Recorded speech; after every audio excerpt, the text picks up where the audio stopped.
Hidalgo, elle habite pas sur Paris et elle a décidé de passer quand même nous voir. Enfin, nous voir. Elle a décidé de quand même descendre sur Paris pour voir en fait, ce qui se passait en fait. Apparemment, il y a des manifestations de migrants, etc. Donc elle a voulu un peu, tout simplement en fait, un peu faire de show avec des personnes de son entourage, etc. Pour tout simplement faire la personne qui a la main sur le cœur, etc. Quoi. Bref.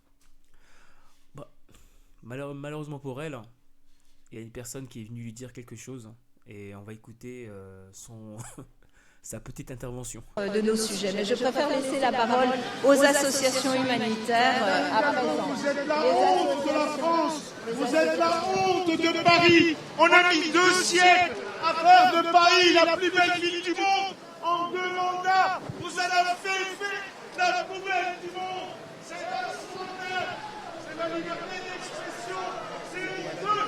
Vous détruisez Paris.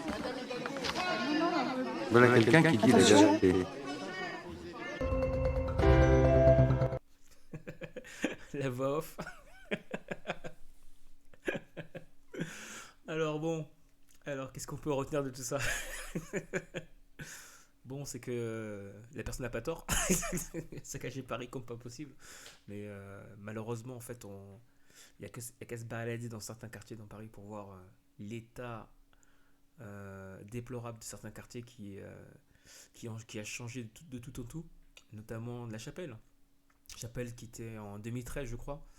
Moi, quand j'étais encore à l'école en 2013, la Chapelle qui commençait à se boboiser en fait, qui était très sympa avec la Chapelle Stalingrad, euh, qui était pas mal avec la Seine, etc. Ça semblait être vraiment un coin sympa.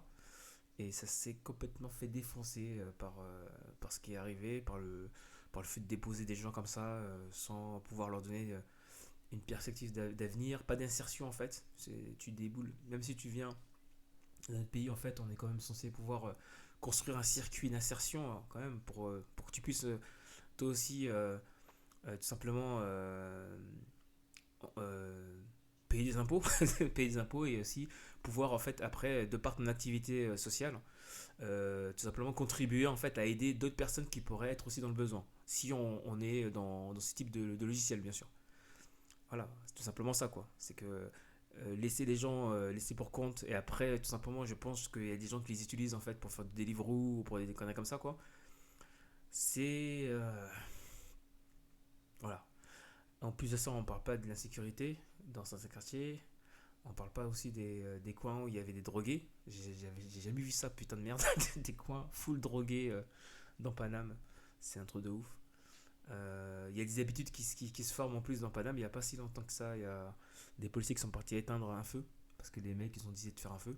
Bah, c'est ces personnes-là, malheureusement, qui sont coupées de toute voie d'insertion. Quoi. Il y a pas, tu fais venir des gens, tu acceptes de faire venir des gens, mais tu leur offres aucune voie d'insertion. C'est totalement inhumain, c'est débile. Puisqu'en fait, bah, il faut, si tu as voulu faire venir des gens, c'est que tu veux après, il faut investir dessus. Ils sont pas tous destinés à faire du Deliveroo, il y a certains qui peuvent faire bien plus que ça, j'en doute pas. Du coup, en fait, il faut une voie d'insertion pour qu'ils se disent eux aussi des contributeurs à l'impôt, aux taxes, pour qu'ils puissent après faire tourner tout simplement l'économie. Il s'agit juste de ça en fait. Alors, le passant de côté CNews a été un peu débunké comme voilà, un brin. Et il s'est avéré que CNews a fait une petite précision sur le passif de notre ami. Alors, l'homme qui a invectivé Anne Hidalgo n'est pas un simple passant, mais un militant pro-russe connu pour ses positions anti-vax.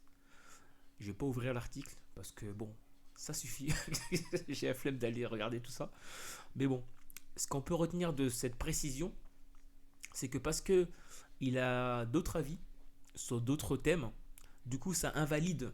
Ça veut un peu dire que ça va un peu invalider ses positions. C'est un peu une rhétorique ou une manière de faire assez débile en fait. C'est pas parce que j'aime pas X ou j'aime pas Y que ce que je peux dire à Z est totalement débile, quoi. C'est vraiment. Il n'y a pas pire, il y a pas pire position que de prendre en fait comment dire le CV d'une personne entre guillemets et de décribiliser en fait cette personne en disant que de toute manière, vu que t'as tort, vu tes antécédents, forcément t'es dans une position totalement, tout ce que tu peux dire c'est totalement débile, quoi. Le mec il peut être pro-russe, il peut être machin, il peut ce que tu veux. Ça n'empêche pas que le gars, ben, en ce qui me concerne bien sûr, bah il a raison, c'est tout. Bon voilà, c'était la petite réaction de la soirée. Il y a pléthore de choses à voir encore sur la toile, donc je pense que je vais m'amuser, je vais bien m'amuser là. Ça va être sympa et au fur et à mesure vous allez comprendre en fait ma mentalité et mes pensées sur certains thèmes. Alors voilà, donc ça va être sympa. Bah profitez bien et à la prochaine. Salut.